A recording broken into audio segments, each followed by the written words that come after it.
impression, the way things shook out? Any big surprises for you? What's your take? Yeah, man. I mean, Trip Tatum had to be a surprise. We were up in the tower when we saw that first qualifying run. That thing looked like it was I mean, we always say shot out of a cannon. They always are. But this thing, you could visually tell it was doing something different down low, especially. So #1 qualifier, wins the race. That team has been surprising to start the year. On the other side of the spectrum, you've got Langdon, Leah, Schumacher, Antron, all outside the top 10. And I think it's crazy. It's early in the season, so you can't write any of these people off. Dude, Antron Brown didn't qualify. Yeah, I mean, now, granted, they had one shot, but still just – wait, what? It's Antron Brown? Well, it speaks to the competitiveness of that class. We talked to Krista Baldwin earlier this year, and she gave us kind of a breakdown of how all this new blood in the class and the competitive nature of the class was shifting to where what she thought she could run at a 380 to a mid 380 run wouldn't get her in the show. So it just shows how tight it's going to be all year. How about Steve Torrence? This is according to our notes. Shout out to longtime senior editor at Drag Illustrated, Josh Hatchett, for helping us out with this. Look smart every week. First time that Steve Torrence has gone more than 3 races without a win since 2019, and this is what we were talking about. We and knew again, this was coming. Not trying to shortchange anybody. Obviously, 4-time world champion. I would argue he is rapidly getting in the conversation of best to ever do it. I mean, we're going to talk about Steve Torrence alongside freaking every star of Top Fuel history. I mean, alongside Tony Schumacher, alongside Kenny Bernstein, alongside all these guys that are iconic Top Fuel guys. Steve Torrence is entering that conversation. He's entered that conversation. I think in the modern era, he's as good as it gets, right? But absolutely, we've been talking about it, man. 22. This is a whole different deal. I mean, for sure. Again, don't want to shortchange anybody. The call out deal also affected qualifying, don't you think? Because you only get one shot. Some of it was the call out, and so a person like Sean Langdon, there's a lot of pressure on that one run. And I think it may have changed the approach on the tune-ups to see some of these surprising DNQs because of the effect of the call out and because of the shortened schedule. Let's talk a little bit. I mean, okay, there's a couple of things. Huge shout out to Trip Tatum, the winner, first-time winner. You could tell the excitement. That's basically a Capco satellite car. It's essentially a third car for the Capco team alongside Steve Torrence and his father, Billy Torrence. And man, oh man, it's clearly working out. I mean, I think that there's further proof that you can go out here and compete at a high level without building a new team and hiring Alan Johnson. Like, that used to be the clear-cut pathway to success in Top Fuel racing. There's some options now. But let's talk about the call-out specifically. What was now that we can look at it, now granted, we all understand that the Top Fuel Challenge, I've called it something different every time I say it. The Pep Boys, NHRA, Top Fuel, All-Star, call-out, whatever. We didn't get to see it come to conclusion, right? We did not see finality with this particular shootout. The remainder of the elimination rounds were down to 4 cars, will be contested alongside the funny car version of the All-Star call-out at the NHRA US Nationals later this season in Indianapolis, Indiana. But let's talk about what we did get to see. Let's start with pre-race build-up, hype, going from Wednesday when we did our last show to today. What did you guys think of the build-up and the initial kind of wave of momentum and interest and enthusiasm in the call-out? I honestly think it was, it had to be less than what we expected because of the weather. They had to move everything from the starting line and all that. We got that email, right, with this whole schedule of what they're going to do. Well thought out, well planned. A lot of this is going to happen in front of the fans and at optimum timing or whatever. And then everything has to be done in the whatever their club is, their Top Eliminator Club. I'm not sure. Yes, that's it. Top Eliminator Club. Yeah. Inside there with, minimal fan engagement, had to be filmed really quick. I don't think Doug he wasn't able to make it, I guess, because of the scheduling. So that was a little bit, disappointing. They were just behind the 8 ball the whole time. Like you said, all this build up, and then you don't get to do a lot of the pre-race presentation. Then again, it was a little bit truncated on Saturday because of the late weather move out. So it was hard, but I think it'll make Indy even better. I actually kind of like the idea of having both of them at the same event. So I think that actually maybe moving forward, that's something that they could look at. I think having both the shootouts at the same time is a little less. It takes a little bit of the focus away from each individual one, but it kind of pairs the fuel classes together and gives even more bang for the buck for the fans. I like the presentation of it though. Like, and they were showing kind of behind the stage and everybody kind of chumming it up, you know, right before they, of course, call them out, you know. And I thought Brian Lohnes did an exceptionally great job on the stage. Did we see, and you know, forgive me for not knowing, and I wasn't able to watch all the television broadcasts. I mean, the T, were you able to like watch the NHRA broadcast on Fox or any of the take in any of the I was in and out because I was working on stuff all weekend. But, well, I'm wondering a little bit of. I have to go back and watch that part of it. I mean, I compare and contrast it, and obviously, I know these are apples and oranges to some extent, but I was like watching Chopped on Food Network last night. It's one of my favorite shows, to be honest. And it's crazy how quickly the production team at Food Network can introduce you and romance you and seduce you and have you falling in love with one of the contestants. It's unbelievable. And it's literally done in 2 or 3 sound bites. It's like, hey, what inspired you to be here this weekend? And you're going to get this passion-laced tirade from some chef that's like, my mom taught me how to cook before, you know, we encountered hard times or whatever. There's some memorable emotional tale. And the next thing you know, you're cheering for this guy. But then you kind of see how they're a little haphazard in the kitchen and they're kind of focusing on that. And the guy cut his finger and blah, blah, blah. I mean, they do a great job of getting you invested in that. And I felt like that was a little bit lacking. We got a lot of perspective on what's happening right now, but I don't think we got a lot of backstory. Like, who is Mike Salinas? Who is Leah Pruitt? Who is Sean Langdon? Who are these people in the show? Struggled with, right? Yeah, I mean, I mean, they've always struggled with. But they've got what's interesting now is they've got 6 months. They expect everybody to know. Yeah, they've got 6 months now till it's completed. Like, for instance, Brittany Force got 6 months to choose her opponent for. Yeah, that's wild to think about. Indy. Right? So I wonder if we'll see any more of that kind of development or build up. Let's talk about the call out. The call out specifically, as you said, truncated. I'd make my own video. Yeah, that's my point. I honestly think I would make my own production video. Like that kind of brings me to an interesting point too. I was thinking about, and it's something that I would like to hear more about. What do the drivers really think about this? What was their reaction to it? I'd like to get some perspective on that, how they thought it went, and is it something they're excited about moving forward into the future, or was it you know, just a pain in the ass, something they would rather not do? You know, what's their perspective? I think you ought to be able to call out the whole field. Like, I think that. But not just the guys that qualify for the thing. Yeah. I'm going to tell you, I've got a simple fix, and this is, and I'm not trying to say that we've done it once before, but I think that there's a certain amount of square peg, round hole happening with this call out thing.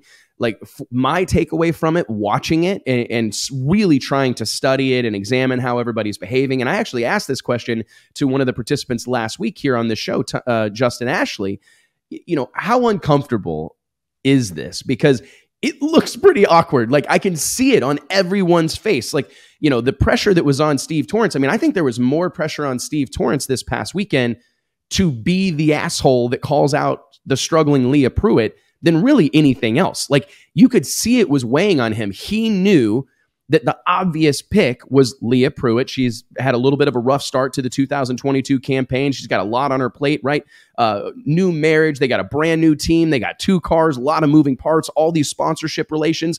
And I mean, anybody, that's a lot to unpack every weekend. And I think that the obvious choice for whoever had first pick, you're picking Leah. I don't think it was a huge secret, but it still put a ton of pressure on Steve to be that guy who's going to call out the girl who's kind of having a rough year. And this is a guy who's already struggled to be the bad guy because he's a great human being, right? And what it told me, and I'm curious to get your guys' opinion on this, but we're not dealing with pro wrestlers out here. Like, arguably my favorite pro wrestler of all time died earlier this week, right? And I was watching old clips. Scott Hall, Razor Ramon, rest in peace, brother, man. Rest in peace, bad guy. I'll never forget you. And I don't think the wrestling world ever will either, because I think he was one of the guys that was completely comfortable being a bad guy. He leaned into it, and he was so charismatic, and he had such a big personality that people love. He was one of the first ever widely accepted villains in pro wrestling. I mean, typically Villains got booed, right? And was able to have a long career because of that, probably. Absolutely. These guys that are willing to buy into it because there's so few are able to have that longevity. But let's be honest. Another good guy, another face. He'd just blended into the crowd and faded away. But that said, Steve Torrence ain't Scott Hall, right? And neither is Mike Salinas. I mean, because there's some, I think Scott Hall, we got to talk about this a moment because it's worth unpacking. Scott Hall's 6'7". I don't know how much he weighed, but this guy's a monster. It's not real hard to be an authentic bad guy, right? It's not real hard to throw your toothpick in the face of the camera, right? I mean, it's not real hard to do that because it's like you look like you could be a bad hombre. Like, you know what I'm saying? I mean, you got the chest hair and jacked and whatnot. I mean, you got the gold chains. You look like a badass. So it's easy for him. It's authentic. Like, I'm not saying that he wasn't playing a character, obviously playing a character. It's not even his real voice that he was using, right? It was just shtick. I get it. But it was an authentic, believable shtick. And I think the NHRA, unknowingly, not on purpose, right? They kind of put their whole group being a square peg, and they tried to stuff in a round hole because you're asking Brittany Force to be Nikki Bella.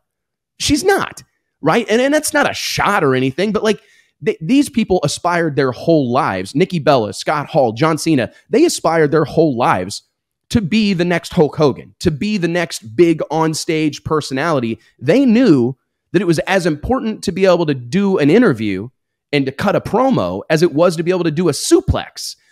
Drag racers, like, Brittany Force, Mike Salinas, these folks grew up idolizing Larry Dixon, Kenny Bernstein, Don Perdome. Now, there was those of them, John Force, that were able to cut a promo, but it was really all about, I mean, how many times have we heard, I let the scoreboards do the talking for me, right? I mean, drag racing, it's all about letting the scoreboards do the talking for you. And I kind of feel like everybody that was involved in the Pep Boys All-Star call-out, in a way, I felt as excited for them as I was to see them race for $80,000 and get this moment in the sun. They deserved it, and there's so many positives. And I'm not trying to be negative. I'm trying to improve or have a discussion, an intelligent discussion around it. I think they were kind of thrown to the wolves. I think it was we need you guys to, call each other out. And I think they were asking a lot of this group of people, completely out of their wheelhouse. And Justin Ashley, again, that was what I was trying to say. Justin Ashley, last Wednesday, he said, Wes, I'm glad you brought that up because yes, this is awkward. It's odd. None of those guys got into drag racing to be in that situation. Right now, if you get into Street Outlaws, it's a different breed of people, but here's the thing, even Street Outlaws, you have coaching and experienced people that can help you with that. Instant I don't know if coaching is the word, instantaneous fix. Yeah. Draw names.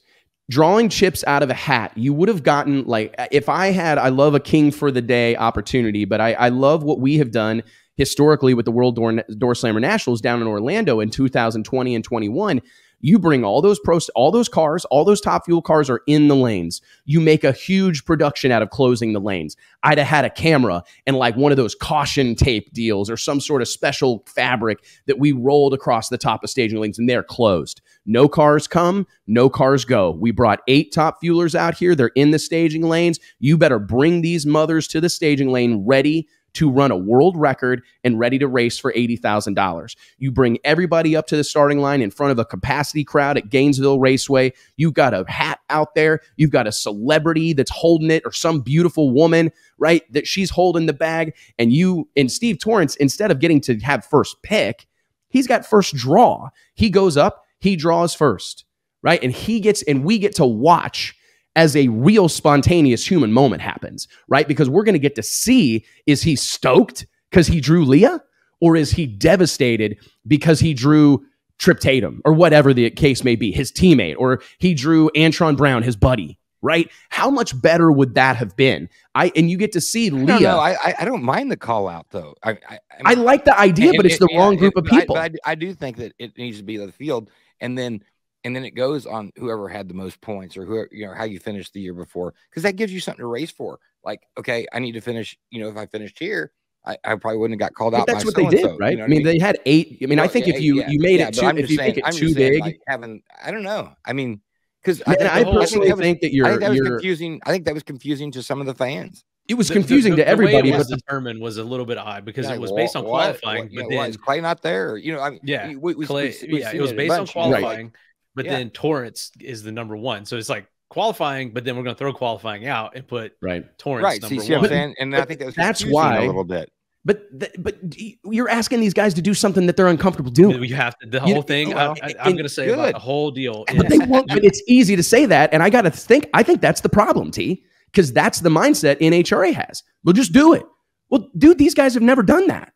I mean, that'd be like me saying, "Hey, T." Somewhere though. That's the whole thing. But you could create an organic moment by drawing names out of a hat. You draw chips, it fixes it. I think the biggest tragedy would be for this to be one and done and it not even happen next year. But if we get 2, 3, 4, 5 years in a row of this, by like those later years, these guys will be into this. They'll be experienced. There will be new rivalries. They'll be fired up. And I think that as long as it's relatively the same group, the other part of the problem is that you've got a lot of turnover in some of these. That's what I'm saying. And I mean, a whole different group, and then they're not. But they can see how the group did it the year before, though. It's like you know, we all had cheese pizza when we were 8 years old, but we have except Wes. We have put meat on our pizza from now. You know now. But I don't think that's a great analogy. I don't think that's I don't think that works. I really don't. I mean, it wasn't. But I mean, I'm serious. But I'm serious in the fact that I think we're wrong. I mean, if call outs worked, we'd see it where it worked. Like we'd see it in Street Outlaw. It doesn't.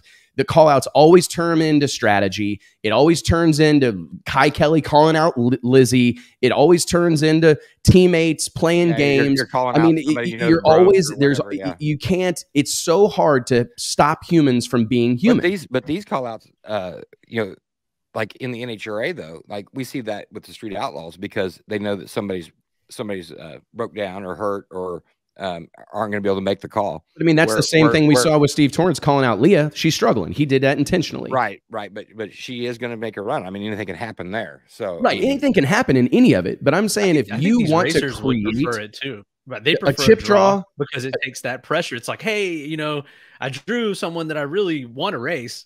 But it's not my fault. It's just who I just don't think takes that off of their plate too. We saw it, and I'm just saying the problem that I have is that you can't wait 5-6 years for this thing to be good. You can't wait 5-6 years for it to manifest. I mean, things move way too fast in this day and age to do that. I mean, in some of these guys won't even be here. Will Doug Coletta still be racing in 5 years? I don't know. What's Top Fuel going to look like in 5 years? What I know is we got a badass field of cars right now. And we've got a badass field of drivers, some of the best drivers that Top Fuel's ever seen. And I truly think we're asking them to do something that is so far out of their comfort zone. But you could have gotten that moment. You could have gotten some, oh, shit. You know, you could have got some big reactions. You could have got some big eyes. You could have seen some disappointment. I guarantee you, you know, what's a great example? If who's on a rail right now? That was really running good. Like, I mean, just imagine if Steve Torrence reached into that bag and drew Brittany Force for round 1. Like, all of a sudden, you've got a rivalry. I mean, you got a real rivalry. He just drew the number of the only team to beat him in an NHRA Top Fuel Championship chase the last few years, right? We've seen that at our race when big money's on the line like that. I mean, Greg Anderson, we were scared for our lives after Greg Anderson drew his teammate for the 3rd round in a row, something that's out of our control, you know, but what an awesome storyline that was. And it also it could potentially get one of the badass cars out of the way early, right? Because this goes back to, this to me smacks too much of traditional drag racing, because I think that deal damn near played out. I mean, obviously I think Brittany Force she was, in my opinion, Brittany was the only one who really played ball, because she called out a really fast car. She called out Antron Brown, right? Like that call out didn't really make sense to me, to be honest with you. I mean, I've been going, she's doing this purely for entertainment value. She's doing this purely for spectacle, purely for the media attention, because I think it was the most significant happening of all the call outs, right? Surprised me. I thought she would call out Langdon.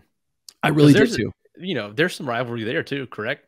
Yeah, I think there's a little bit of rivalry there. And I just think that, but you can't expect, and we saw that not everybody is going to deliver on it. I mean, hell, Doug Coletta wasn't even able to make it. But I mean, he sure as hell would have been there on Sunday morning, or he would have been there on Saturday morning, the day they were running the race. And I just love the notion of creating some drama, put all the cars in the lanes. And it's like, listen, if you're going to make any changes, you're going to have to make them up here.